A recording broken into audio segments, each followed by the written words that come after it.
5 seconds to go. Start. Mr. Vice Chairman, Sir, I rise to lend support to the resolution moved by my friend with full heart, where it is very correct that the present legal system of India is not an effective instrument of social change, as it is not a very effective instrument of social change. Naturally, it cannot provide social economic justice to the weaker sections of people, to the underprivileged people who form the majority in India. Sir, we all know that the older order change yielding place to new.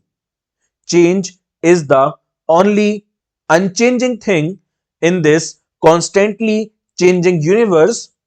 It is not a very happy thing that although we attained independence in 1947, till today we are guided by Anglo-Saxon jurisprudence. We all know that India is a socialist country, and goal of socialism has also been embedded in our constitution. Can you achieve this socialistic goal through the present legal system? This is my question. I am sure none can give an affirmative answer. It is a very common complaint among the poor sections of the people of India. The downtrodden masses, the toiling masses, the people who cannot pay for costly litigation, that they are very scared of going to the court. First, they are ignorant, then they have no money, they are very poor.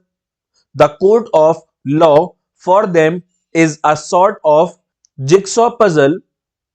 Whenever they go to a court to fight out a case for the redressal of their grievances, they always have the psychological fear. What is that fear? What is the use of going to the court?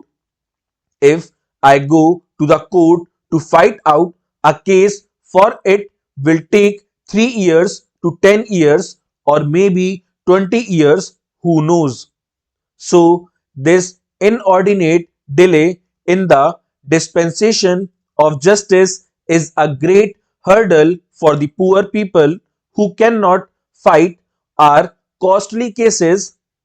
And even when they go to the court, the poorer sections of people have to pay high fees to the lawyers. In the process, they lost all their property, lock, stock, and barrel, and whatever they already have. There is a very interesting story. Two poor people were fighting out a case in the court over land. They had been paying fees to the lawyers for a long time.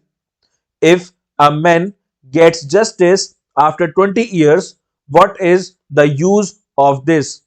Now, as far back as 1928, Pandit Motilal Nehru laid great emphasis on judicial reforms, and in the 50s also, the chip of the old bloc, Pandit Jawaharlal Nehru, harped on the same string. Now, when people go to the court day after day, they have to wait. And why? Because some of the people do not know the actual procedures.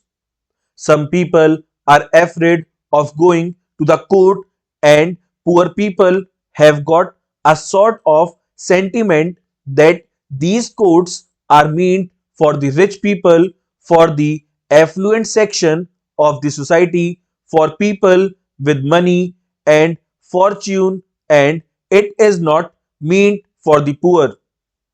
If we introduce this sort of judicial reforms by appointing a commission by which this sort of misgivings and apprehensions are totally removed the minds of the poor people of India, the earlier is done, the better it is for our country. Now, when we speak in terms of separation of powers of the executive, the legislature, and the judiciary, all the pundits and all the scholars take part in this sort of discussion and debates, and all of them lay great emphasis on the separation of the judiciary from the other two. There is a great reason behind it. It is very important to know that the judiciary must be kept separate from the executive and the legislature. But the judiciary must be free not in words but in reality. The judiciary has got to be free. Now, our beloved Prime Minister has introduced the one new program.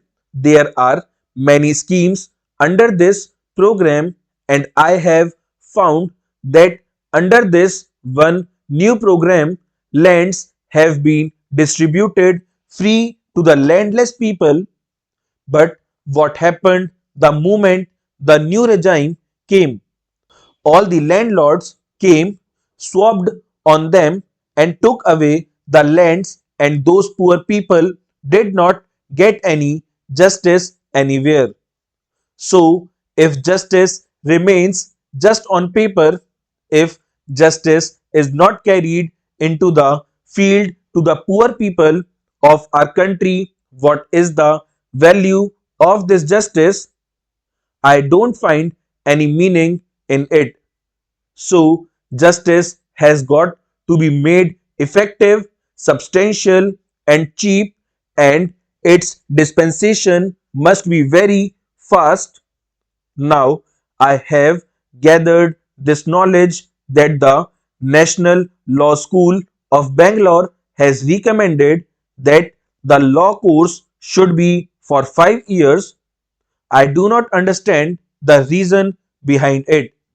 5 years is a very long time, and most of the poor parents cannot afford to defray the educational expenses of their sons and daughters who will have to pursue their studies for 5 long years. Full stop.